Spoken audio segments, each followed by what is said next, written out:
Bapak Ibu so sedherek sugeng enjing sugeng pinanggih malih kalian kawula Bapak Muji wonten ing program Dar Enjing kita badhe sareng-sareng midhangetaken saputra Gusti. Monggo kita buku mawi sembahyang rumiyin. Gusti Ramono Sayang Putra Dunya Suci. Amin. Allah ingkang maha tresna kalau ngaturaken puji syukur sadaya berkat keselamatan sampun kepareng kawula tampi. Kawula badhe nampi saputra Gusti. Kersa Gusti paring berkah mugi saputra menika dadosna kegiatan kangge gesang kawula anggenipun ngabdi Gusti nglados dumateng sesami. Lantaran Kristus Gusti kawula. Amin. Mugi Gusti tansah manunggal kaliyan kula sedherek. Pedihan Injil suci anggenipun Santo Lukas. Linuhur Gusti.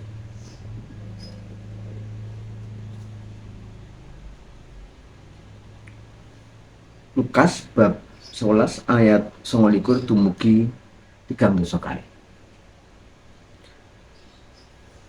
Nalikane wong akeh padha nglumpuk Gusti nuli ngendika, turunan ing bangsa saiki iki turunan ala.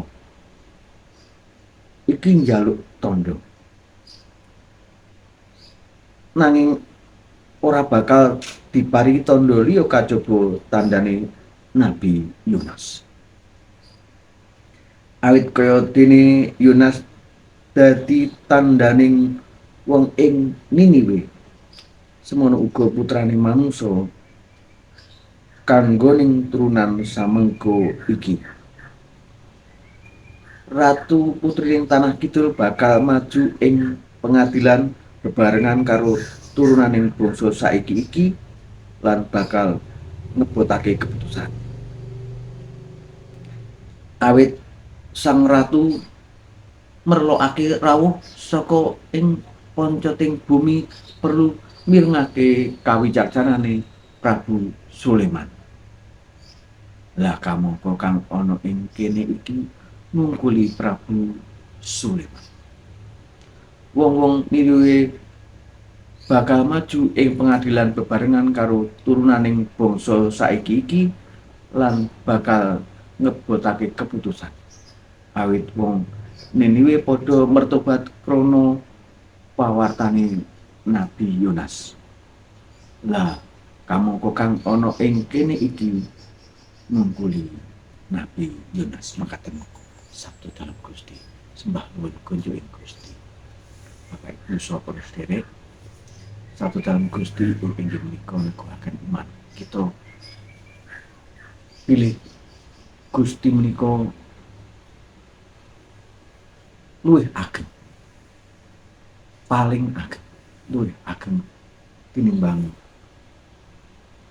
Nabi Yonas, Nabi Yunus.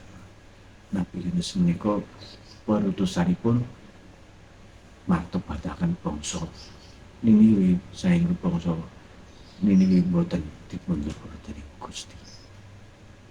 Nabi Yunus dados pawarta kamtaning bangsa Niniwe. Ugi Raja Sulaiman. Raja Sulaiman menika mimpin bangsa Israel. Raja ingkang ageng kangge Israel. Nanging Gusti Yesus menika boten namung dipun utus nylametaken bangsa Niniwe, nanging kangge sedaya bangsa. Lan Gusti Yesus menika dados raja boten namung raja ing Israel, nanging kangge sedaya bangsa. Bapak Ibu saudara sedherek, monggo kita tansah buka manah dumateng rauh dalam yang suci supados tansah nuntun gesang kita tansah pitados ing Gusti Yesus minangka Sang Firman ingkang dados manungsa saha Sang Maharaja ingkang badhe nyelametaken gesang kita. Mugi linuhurna Allah yang Ramasa yang Putra Tunggal Suci kados kula puguh sakmenika sarta ing saklaminipun Injil asma dalem Yesus Ibu Maria Dewi Sang Yesus sakmenika sarta langgeng Gusti Rama saya Putra Tunggal Suci. Amin. Bapak Ibu saudara sedherek, matur nuwun kita sampun sareng nampi sabda dalem Gusti. Sugeng enjing, sugeng makarya.